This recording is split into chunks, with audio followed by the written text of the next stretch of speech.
got to Percy Julian becoming a coach of comm school, I would say there was a lot of instability, and the students, they sensed that level of instability, and it created an atmosphere of chaos because there were rules weren't enforced consistently and across the board. So the students would identify times and areas where the rules wouldn't be enforced, and they would take advantage of it. 4 or 5 years ago, Secretary Duncan, who was then CEO of Chicago Public Schools, as well as our Chief Education Officer, realized that we had a number of schools, particularly high schools, that were really struggling and have been for some time. Initially, turnaround involved finding a great leader and putting them into a school. And then I think what the district found is that, first of all, there weren't enough people who could do that work in a sustainable way, as well as a scalable way. It was really about having every single adult on the same page, enforcing the rules, being loving, but also knowing that when you walk into a building, this is a place of peace, and that is totally non-negotiable. When you walk into a classroom, every single student knows this is what is expected of me when I'm in that classroom. Given that, we knew that within the district, we didn't necessarily have the capacity to roll this out in a very consistent manner without bringing in outside help. I remember talking a lot about social emotional learning and talking a lot about improving behavior and looking at discipline not as punitive but as an opportunity to teach students future social skills, and making sure that every single adult in that building was talking the same language when it came to behavior and giving students better social skills for the future. Out of that conversation, we began to look around and say, well, who's doing this work in a comprehensive way that fits with this philosophy? And that's where we came across Boys Town and the Well-Managed Schools program, because it had so many, it was an integrated whole, just like we wanted the school to be. So there was training for security guards, deans, there's training for teachers, there's protocols, sample process maps, a research base, and so we just really appreciated that the program was fitting with our goals for students. Definitely. The do's and the don'ts of this is really simple. You need a strong leadership team that believes in this. Then you need to be able to find teachers, administrators, and staff to work as a team to begin the whole process of really doing professional development, as well as other opportunities, workshops, other opportunities to really get a core that's in the building that's going to be the actual go-to people. And then we have to hold each other accountable that we're going to do it, and that we're going to make sure that we raise our praise rates, that we focus in on praising our students as much as possible. I think that it's necessary to train the teachers prior to the school year starting, and so that they could come to an agreement or a basic understanding of what the program is about. I think it's important before Boys Town comes in to really do some key training with the leadership team members in your building, getting them to buy in. We actually provided our staff at Harper High School the opportunity to go out and visit the Boys Town campus, which is a huge seller, and not just the leadership team members. So we sent members of the security team out there, different classroom teachers, a member of the administration, really to go out and actually see it and see how effective it can be. We also supplied them with opportunities to visit other schools that were utilizing it. And I think that's important because sometimes people don't believe that, this can't really work in quote unquote like this school here. Maybe it works over there out in the suburbs, but it's not going to work here. The kids initially, here we go with something new. What is this? But I think what it did for the students, and once they realized that Boys Town was actually a way for them to have a voice and a way for them to be heard, I think the students, from that point on, they took a liking to Boys Town.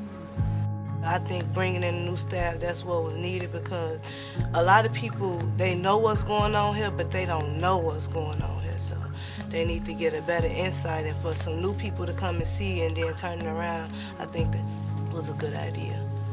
So all of these things connect so intimately with what I'm doing, what we're doing, we are doing around creating a culture and climate at Finger High School that's conducive to students being successful this world and being ready for the 21st century.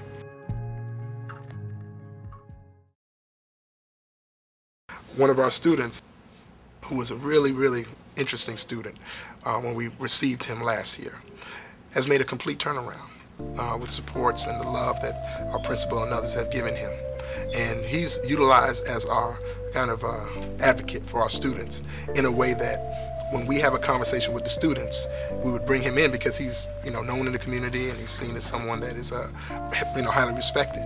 And he would come in and he would kind of back up what we said and how important it is to follow the directions that you're being told so that you don't end up getting in trouble like he was last year and years before. I think initially the teachers were skeptical of the Boys Town model. They came into it with apprehension, thinking, hey, is this going to work with urban students? Is this really going to work with the demographics here that we have as far as economics go?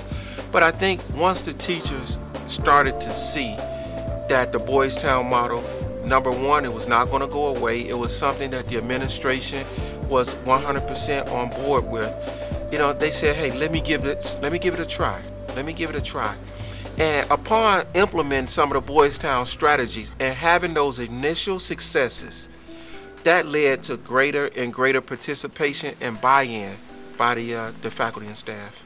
Now when you walk into Harper, which is in its third year, it's pretty much a part of the fabric of the school. And actually we used a lot of Harper people to train the people in our second high school and then in our third high school as well. Teachers, the students, and the entire staff, they know that we have a common language and a common set of expectations. And if there's a breakdown, you can always rely on those core fundamentals that we have with the Boys Town skill. Well, my freshman year, it was like, you can do your work if you want to, but, really just sign your name and you can leave. But this year is like, it ain't no do your work if you want to, you gon' do your work. You gotta make sure you getting up out of here now. I think it's changed for the good, I like it.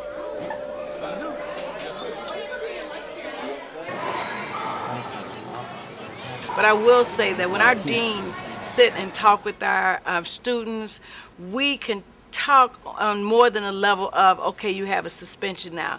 They can sit down and say, okay, what could you have done differently? And that's what's so important here. Yeah, I think we had a really rough start at the beginning of last year. Through that rough start, we actually triumphed, and so I think it brought the student body and the teachers, just everyone closer together as a team. And you can see at the start of this year, it was just a totally different start. One of my students said earlier, just the number of fights are down. Students are more willing to resolve conflict.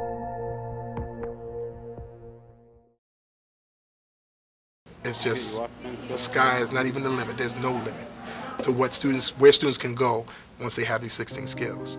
My hope for all of our students is that no matter where they go, no matter what position or job or career they get into, that they're able to take what they've learned from here and to code switch, as it's called, which is to be able to transfer this knowledge out of Finger High School and do it in their homes, do it in their churches, do it in their places of worship, do it on the street, to be able to one day be able to sit before the President of the United States and be able to tell the President of the United States that I learned these skills from my high school. And so that the leader of the country will be able to say, well, then we need to see how this can be transferred to all schools.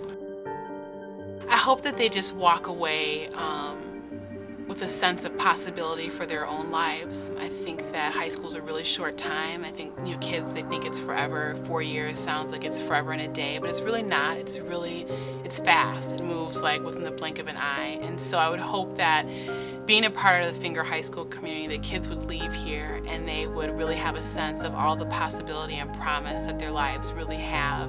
And they would be productive citizens, give back to the school, give back to their communities, and really just be the great people that they are. I hope that our students have the freedom to do what they would like to do with their lives, that they are given the opportunities that other students of middle class upbringing or upper class upbringing are given, that they have the opportunity to decide to dream and to to be able to achieve those dreams by having both the social emotional skills and the intellectual skills to succeed. It's been a long journey, but at the end of the day, I'm glad I went through it. I'm glad that I was here to see the change. I'm glad I didn't just transfer out because of the turnaround. I'm glad I was able to stay through and see, what was the difference and the pros and the cons of everything that was going on. So I'm glad I was able to stay and go through everything.